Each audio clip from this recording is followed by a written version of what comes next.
देखिए, आज इस वीडियो में हम आपको बताएंगे हिंदी की मूल आकार भाषाएं। जैसे कि अगले वीडियो में भाषा उत्पत्ति और विकास आपने देखा, और फिर इसके बाद आपने पढ़ा कि हिंदी प्रदेश विस्तार और बोलियां और हिंदी भाषा का उद्भव विकास। लेकिन अब इसमें जो है मूल आकार, जो मूल मुख्य थी, पुरानी भाषाएं थी, कैसे है, देखिए सबसे ज़्यादा इम्पोर्टेंस है और ये पूछता भी है। हम इसके पहले वाले वीडियो में बताए थे कि कैसे कैसे विकास हुआ था हिंदी साहित्य का। इसकी जो पहले वाली भाषाएं कौन कौन सी भाषा थी, इसको थोड़ा शॉर्ट में बताए थे। इसमें देखिए बताएंगे कि अब संस्कृत भाषा, मतलब जितनी भी विस्तार पूर्वक बताएंगे भाषाओं के बारे में, कि हिंदी की जो मूल आकार, पहले की जो पुरानी भाषाएं थी, जो पहले जिससे हिंदी आई थी, उसकी भाषाओं के बारे में विस्तार पूर्वक वर्णन। जैसा कि संस्कृत भाषा के नाम सुनेंगे कि आप पढ़ते भी होंगे। संस्कृत भाषा जो आप पहले ऋषि मुनि बोलते थे, पंडित ब्राह्मण अभी भी बोलते हैं। इसके वैदिक संस्कृत और लौकिक संस्कृत दो रूप हैं। जैसा कि आपने उस वीडियो में हम बताए थे कि एक वैदिक रूप है और एक वैदिक रूप और एक लौकिक रूप। संस्कृत का एक है वैदिक रूप है और एक लौकिक रूप। देखिए, अब हिंदी की मूल आकार भाषाओं में सबसे पहले संस्कृत रहेगा, फिर पाली प्राकृत बताएंगे। जैसे कि इसका भी दो रूप है, वैदिक और लौकिक संस्कृत दो रूप में मिलते हैं। वैदिक संस्कृत का परिनिष्ठित रूप वैदिक साहित्य में मिलता है। वैदिक साहित्य के कालक्रम अनुसार चार खंड है: संहिता, ब्राह्मण, आरण्य और उपनिषद। पुनः संहिताओं की जो संख्या जो है चार है: ऋग, यजु, साम और अर्थो। ये जो चारों वैदिक रूप में जो था, जो वेद वेदांत लिखे गए थे, वेद वेदांत, इसमें वेद जो चारों वेद हैं और वेदांत जो है संस्कृत भाषा में है। ये इसका वर्णन आप वैदिक रूप में, संस्कृत के वैदिक रूप में देखते हैं। वेदों का वर्णन है, चारों वेदों का वर्णन, जैसे कि ऋग्वेद, सामवेद। संस्कृत का जो ये मतलब प्राचीन रूप है, सबसे पहले जो ऋग्वेद है, ऋग्वेद मानव निर्मित में जो सबसे पहले अगर वेद निर्धारित किया गया था या सबसे प्राचीन वेद माना गया था, वो ऋग्वेद को माना गया। और वेद, वेदांत, उपनिषद, इसका वर्णन वैदिक रूप में दिया गया। और लौकिक रूप में जो रचनाएँ हैं, साहित्यिक रूप आ गया आपका लौकिक रूप में। इसमें दो, जैसा है कि इन संहिताओं की रचना विभिन्न कालों में, विभिन्न स्थानों पर, विभिन्न ऋषियों द्वारा हुई थी। स्वभावतः इसमें भाषा की दृष्टि से पर्याप्त भेद रहा है होगा, किंतु आगे चलकर संकलनकर्ताओं ने भाषा में बहुत कुछ एकरूपता ला दी है। यद्यपि वैदिक भाषा के स्वरूप को बहुत कुछ स्थिर कर दिया गया था, किंतु ब्राह्मणों और उपनिषदों की भाषा को देखने से लगता है कि वह निरंतर विकसित होती रही है। अस्तु कालांतर में वैदिक संस्कृति परिनिष्ठित होकर ऋण हो गई है। उपनिषद काल का अंत होते होते जन भाषाओं का उदय हुआ, जिसके तीन रूप थे। जैसा कि वैदिक संस्कृत परिनिष्ठित होकर रूढ़ हो गई, और उपनिषद काल का जो अंत था वो जन भाषाओं का उदय हुआ। जन भाषा मतलब जो लोगों की भाषाओं का, लोग जिसको समझ सके, सबसे ज़्यादा जिसका बोलचाल में प्रयोग हो गया, उसको क्या कहते हैं, लौकिक रूप कहिए या जन भाषा कहिए। अब इसमें था कि ये उदिच्य, मध्य देशी और प्राच्य, ये तीनों भाषाओं क्रमशः सप्त सिंधु, मध्य देश और पूर्वी अंचल में प्रयुक्त होती है। इनमें से उदिच्य का साहित्यिक रूप लौकिक संस्कृत नाम से प्रसिद्ध हुआ। यही उस काल की आर्ष और शिष्ट जनोचित भाषा थी। ईस्वी पूर्व 4वीं-5वीं शताब्दी में प्रसिद्ध व्याकरण पाणिनि ने अष्टाध्यायी की रचना कर भाषा का व्याकरण बनाया, और व्याकरण के नियमों से बन जाने के कारण इसका विकास अवरुद्ध हो गया। यहाँ तक कि अनेक विद्वान इसे कृत्रिम भाषा मानने के पक्षधर हो गए। संस्कृत बहुत दिनों तक साहित्य, दर्शन और धर्म की भाषा रही। आज भी संपूर्ण भारत के एक विशिष्ट वर्ग के विद्वान इसका प्रयोग धर्म और साहित्य में करते हैं। संस्कृत का भी आज भी मतलब उतना है पाठ्यक्रम की, आज भी वो उतना ही चल रहा है, संस्कृत प्रचलित है कि आज भी धर्मों में और सम्मेलनों में इसका प्रयोग किया गया है। अब देखिए, इसमें है कि संस्कृत के बाद जो है पाली भाषा, दूसरा ये जैसा पहला था इसकी माने, और दूसरा है पाली भाषा। पाली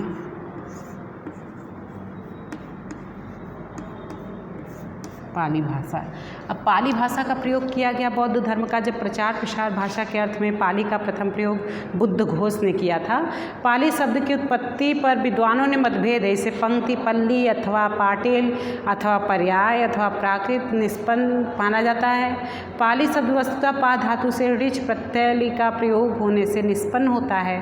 पाल्यति रक्षति तस्मात् पाली के अनुसार बुद्ध के वचनों की रक्षा, उनका संकलन और लेखन जिस भाषा में किया गया वही पाली है। जैसे बौद्ध धर्म का प्रचार प्रसार या बौद्ध की जितनी भी रचनाएं थी बौद्ध धर्म की, वो किसमें? पाली भाषा में लिखी गई। धर्म की रचनाएं जो हैं पाली भाषा में लिखी गई। उस समय प्रचार प्रसार भी जो हुआ पाली भाषा में हुआ था और उस समय से बौद्ध धर्म से ही माना जाता है पाली भाषा का विकास। और यहाँ पे जो है मध्यकालीन जनभाषा के जो 3 रूप पूर्वी, पश्चिमी और पश्चिमोत्तरी प्रचलित थे, इन्हीं से इस काल की विभिन्न भाषाओं का विकास हुआ। पाली का विकास किस भाषा से हुआ कहा नहीं जा सकता। विद्वानों ने इसका संबंध मागधी, उज्जैनी, कोसली, प्राचीन सौरसेनी तथा विंध्य प्रदेश एवं कलिंग की भिन्न भिन्न भाषाओं से बताया है। सच ये है कि संपूर्ण पाली साहित्य में भाषा के कई स्तर हैं। त्रिपिटक की गाथाओं में प्राप्त पाली का प्राचीनतम रूप वैदिक संस्कृत के बहुत निकट है, क्योंकि ये संस्कृत के बाद ही पाली आया है ना, तो थोड़ा रूप तो उसका होगा ही। अब इसमें है कि असुसंभव है कि स्वयं भगवान बुद्ध ने अपने संदेश विविध जनपदी बोलियों में दिए हों। यह भी अनुमान किया जा सकता है कि बुद्ध के महानिर्वाण के बाद उनके वचनों का संग्रह सर्वसामान्य भाषा प्राचीन सौरसेनी में हुआ हो, जिसे एक रूपता प्रदान करने के फलस्वरूप पाली भाषा का निर्माण हो गया हो। स्वरूप की दृष्टि से पाली भाषा की ध्वनियों में बड़ा परिवर्तन हुआ। इसमें री, ली, ए और औ स्वरों तथा विसर्गों का लोप हो गया।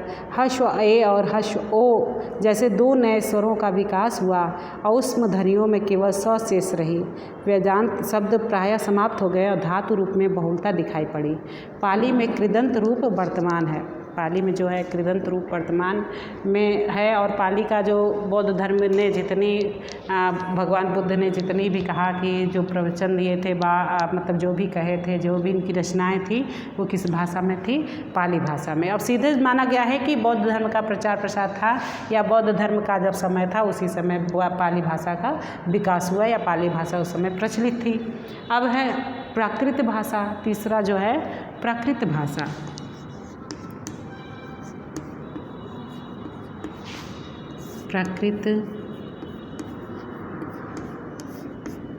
प्राकृत भाषा ये जैन धर्म, आप देखेंगे आदिकाल में पढ़े होंगे सिद्धनाथ जैन। तो ये सिद्धनाथ जैन उस समय जैन भाषा थे कि इस काल के पाली के अतिरिक्त जनभाषा के जो प्रचलित थे उन्हें अभिलेखीय, प्राकृतनीय प्राकृत और अश्वघोष की प्राकृत के नाम से जाना जाता है। अभिलेखीय प्राकृत भाषाओं के अंतर्गत अशोक के शिलालेख, सांची और भरतहूत के अभिलेख, सारनाथ के कनिष्ककालीन अभिलेखों की गणना की जाती है।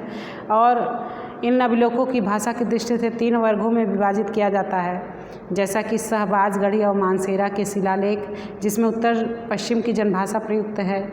और देखिए प्राकृत जो था, ये प्राकृत भाषाओं अशोक के शिलालेख अक्षर माना जाता है। अशोक के शिलालेख और सांची के अशोक के शिलालेख, अशोक के शिलालेख या फिर कह लीजिए मतलब कि प्राकृत जैन धर्म में भी इसका विकास, जैन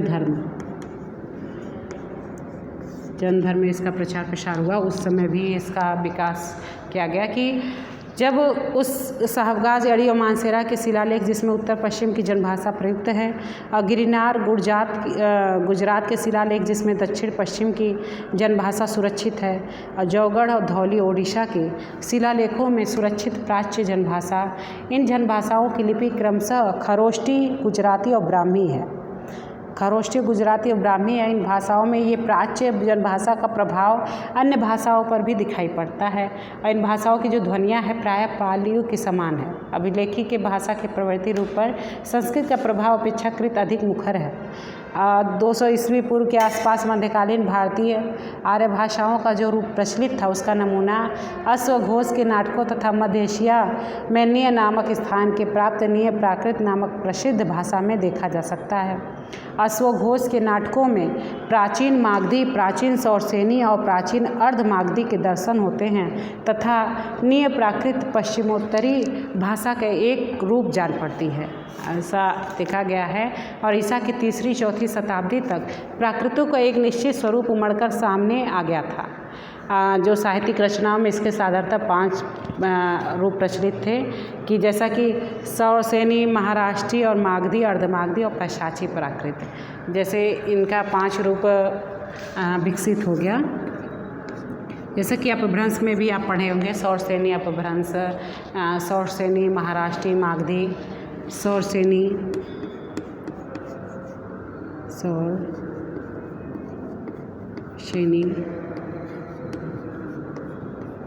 प्राकृत, सौरसेनी प्राकृत या सौरसेनी अपभ्रंश में भी आता है। और आप महाराष्ट्री, मागधी, ये मगध क्षेत्र, महाराष्ट्री, मागधी, अर्धमागधी,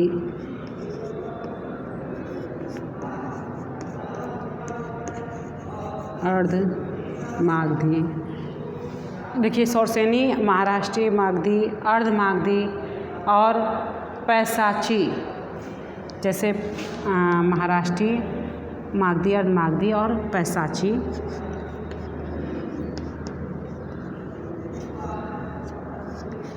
ये जो हैं सौरसेनी प्राकृत भाषा के 5 रूप हैं। इसमें जैसे सौरसेनी प्राकृत है तो सौरसेनी मूलतः सूरसेन, मथुरा के आसपास जो जगह है उसकी भाषा थी।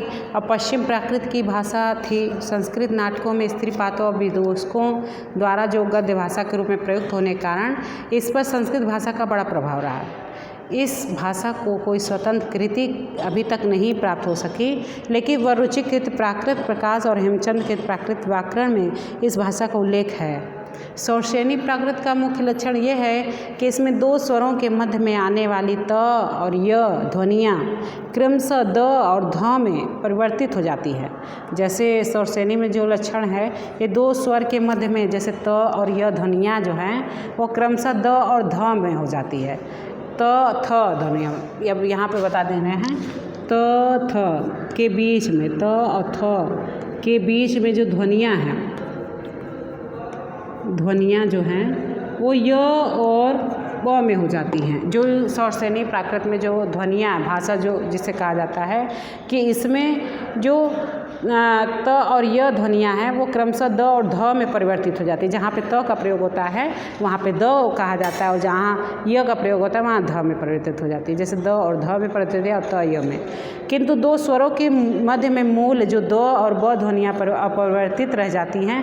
जैसे गच्छति, गच्छति बोलते हैं ना, गच्छति, गच्छति, तो उसको क्या कह देंगे सौरसेनी प्राकृत में? गच्छति द। यहाँ त से क्या हो गया? द हो गया, त का द हो गया। गच्छति। जलद, जलदो, पूरी रूप की दृष्टि से यह भाषा कुछ बातों में क्या होती है? संस्कृत की ओर झुकी है। महाराष्ट्री से भी इसका काफ़ी साम्य है। जैसे महाराष्ट्री प्राकृत में क्या होता है कि साहित्यिक दृष्टि से महाराष्ट्री प्राकृत का नाम सर्व प्रमुख है। इस सौरसेनी का विकसित रूप माना गया है कि गाथा सप्तशती रचना है और महाराष्ट्री प्राकृत की प्रमुख रचना है। जो इसका प्रयोग काव्य भाषा के रूप में भी होता रहा है। इस भाषा में जो जैनी और बौद्धिक साहित्य लिखा गया है इसमें स्वर माध्यम स के स्थान पर ह हो गया है। जैसे जहाँ पे स का प्रयोग होता है महाराष्ट्री प्राकृत में क्या हो जाता है? उसको ह बोला जाता है, ह। जैसे पाषाण, इसमें महाराष्ट्री में यहाँ पे जैसे त को य, यहाँ पे त को य बोला जाता था, य, और थ को ध ऐसे बोला जाता था। लेकिन यहाँ महाराष्ट्री में जो है वो यहाँ पे स य की ध्वनियाँ कि यहाँ जो महाराष्ट्री में स के स्थान पे ह, जैसे स के स्थान पर क्या बोलते थे? ह का प्रयोग करते हैं। स के ह, जैसे पाषाण, पाषाण, तो इसको बोलेंगे महाराष्ट्री में पहाड़, पहाड़, पहाड़, पाषाण पहाड़, महाराष्ट्र में ह, स को क्या कहेंगे, ह कहेंगे।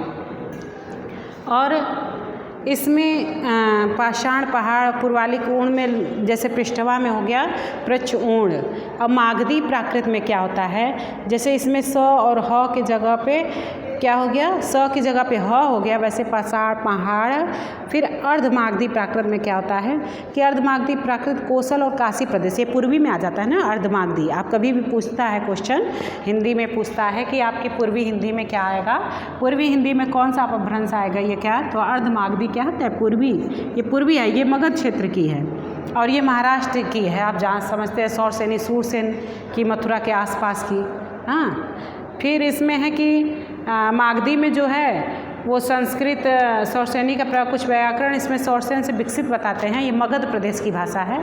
संस्कृत में निम्न पात्रों द्वारा देखे कहते हैं कि चांडाली तथा सबरी नाम से इसकी विकृतियां का उल्लेख है। मागधी में जो र, ल तथा स को ख या स हो जाता है, जैसे राजा का लाजा।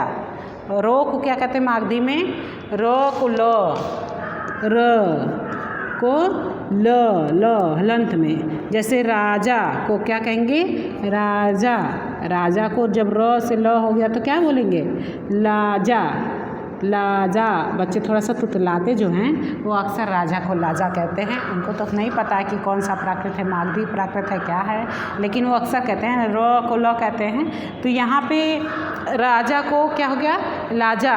स जो छोटा सा होता है उसको बड़ा सा मान लेंगे, या फिर जो खटकोर सा होता है उसको मान जाते हैं, जैसे राजा। समर को समल कहेंगे, समल, समल। र को जो ल कहेंगे।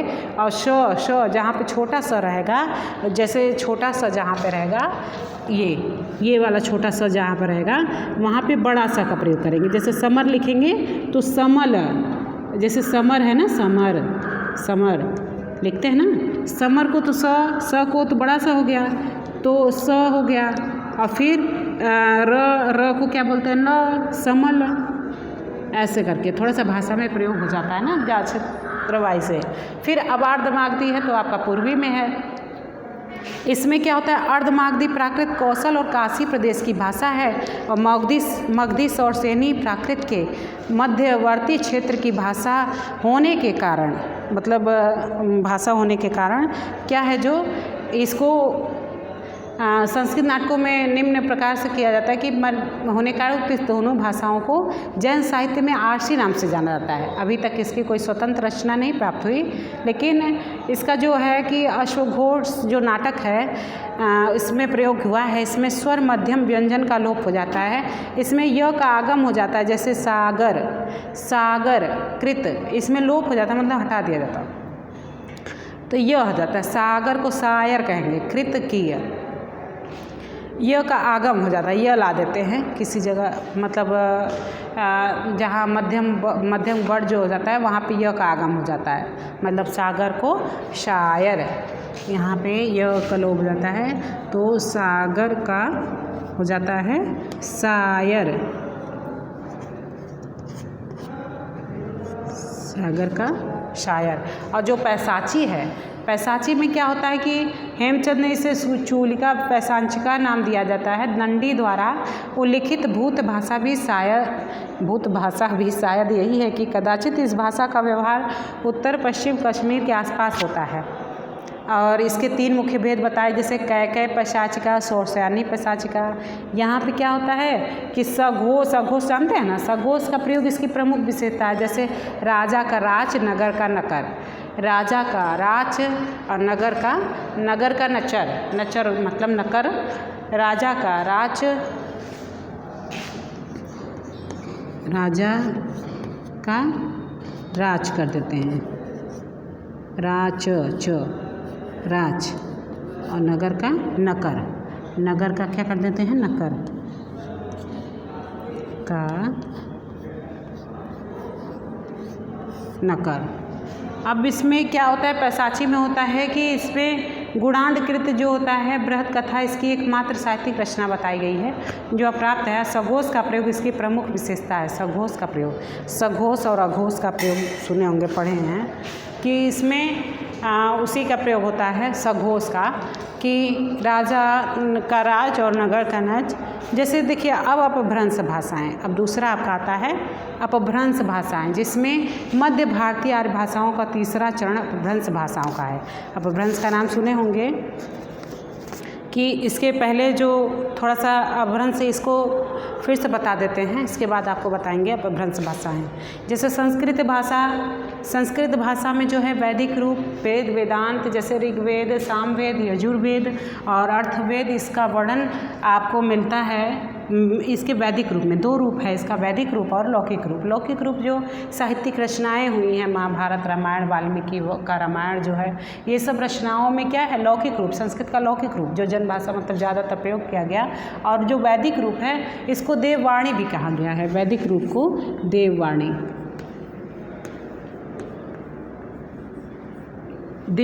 भी कहा गया है। अब देखिए इसमें जो है लौकिक रूप जो था उसमें साहित्यिक रचनाएं की गई, जितने भी महाभारत, रामायण जो भी लिखा गया। और ब्राह्मणों की भाषा भी कहा गया, जो ब्राह्मण ऋषि मुनि अक्सर प्रयोग करते थे। अभी भी धर्म के प्रचार प्रसार में जो है इसका अधिक वर्णन किया गया है संस्कृत में। पाली भाषा है, तो पाली भाषा में जो बौद्ध धर्म की जितने भी महायान, त्रिपिटक, जितनी भी रचनाएँ की गई वो पाली भाषा में की गई। उस समय बौद्ध धर्म की रचनाएँ, बौद्ध धर्म की भाषा मतलब कहा गया पाली भाषा में विकसित रूप बौद्ध धर्म के ही समय था। अब प्राकृत भाषा था, अशोक के शिलालेख, महाघोष, जैन धर्म का भी मतलब प्रयोग किया गया। जैन धर्म में भी प्राकृत भाषा का प्रयोग किया गया था। अब इसमें प्राकृत भाषा को भी बांटा गया कई में, 5 भागों में। सौरसेनी प्राकृत और महाराष्ट्रीय, मागधी, अर्धमागधी और पैशाची। तो इसको भी प्राकृत भाषा को भी, जैसा कि प्राकृत भाषा में अभी बताया कि ये जो भी ये अशोक के शिलालेख के समय है कि इस काल में जो है जनभाषा के जो रूप प्रचलित थे वो प्राकृत और नियम प्राकृत और अशुघोष की प्राकृत के नाम से जाने जाते हैं उस समय जो, क्योंकि ये प्राकृत भाषाओं के अंतर्गत अशोक के शिलालेख सुने होंगे ना, लिखा गया है जहाँ पे अब उनका स्थान होगा, स्तूप है, वहाँ पे अशोक के शिलालेख पाए गए हैं, वो प्राकृत भाषा में थे। जैसे कि साची और भरतहुत के अभिलेख भी प्राकृत भाषा में लिखे गए हैं। सारनाथ के कनिष्क कालीन अभिलेखों की गणना की जाती है। सारनाथ में जो कनिष्क लोगों ने जो अभिलेख लिखा था उसकी भी भाषा मानी जाती है कि प्राकृत भाषा है सारनाथ। और फिर इसमें जो है परवर्ती रूप भी इसका जो इसको अभिलेख को 3 भागों में बांटा गया कि उड़ीसा में भी और गुजरात में भी ये प्राच्य जनभाषा थी। और गुजरात के शिलालेख में दक्षिण पश्चिम की जनभाषा मतलब कहते हैं कि इसमें सुरक्षित थी, बोली जाती थी। और ये जनभाषाओं की लिपि क्रमशः खरोष्ठी, गुजराती और ब्राह्मी थी। इन जनभाषाओं की जो लिपि थी वो क्या थी, खरोष्ठी थी। खरोष्ठी लिपि सुने होंगे ना, आपकी हिंदी की कौन सी लिपि है, देवनागरी लिपि, खरोष्ठी लिपि। इसको खरोष्ठी लिपि भी कहा गया। प्राकृतिक भाषा में जो रचनाएं लिखी गई थी वो खरोष्ठी, गुजराती और ब्राह्मी है। गुजराती भी कहेंगे और ब्राह्मी लिपि भी कह सकते हैं इसको, गुजराती और ब्राह्मी लिपि। खरोष्ठी, गुजराती और ब्राह्मी लिपि, मतलब ये 3 लिपियाँ कही गई। और इसमें इन भाषाओं में जो प्राच्य जनभाषा का प्रभाव था वो अन्य भाषाओं पर भी दिखाई पड़ता है। इन भाषाओं की जो ध्वनियाँ थी प्रायः पाली के समान थी। जो ध्वनि थी, ध्वनियाँ जो निकलती, ध्वनियों से इसी भाषा बनती है ना, ये जो ध्वनियाँ थी वो पाली से मिलती जुलती थी। जैसे पाली में जिस ध्वनियों का प्रयोग किया गया था वो इनकी भाषाओं में मिलता था। जैसा कि देखा गया कि इसमें जो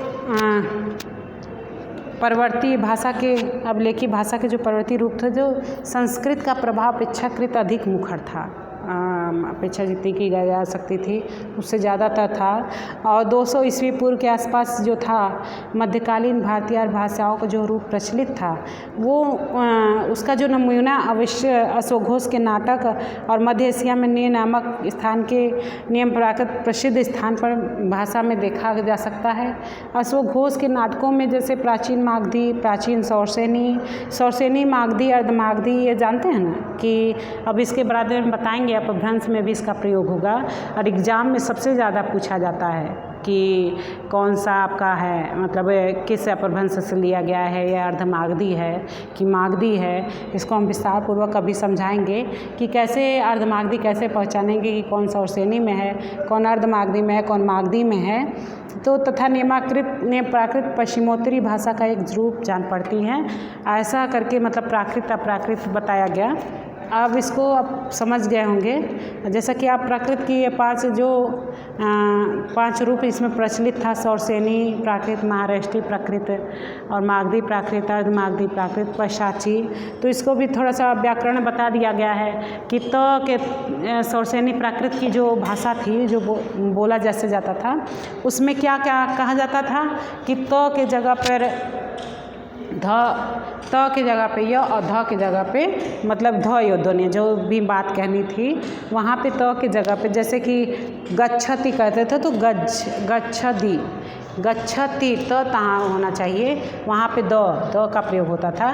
गच्छति गच्छदी हो गया और थ का प्रयोग होना चाहिए, वहाँ पे क्या होता था, ध का प्रयोग होता था। जैसे जलद द होना चाहिए वहाँ पे, तो वहाँ पे क्या होता है कि द की जगह पे ब ध्वनि अपवर्तित रह जाती है। जैसे कि जलदों की रूप दृष्टि से भाषा थोड़ा सा क्या होता है, महाराष्ट्री मतलब संस्कृत की तरफ झुकी लगती है।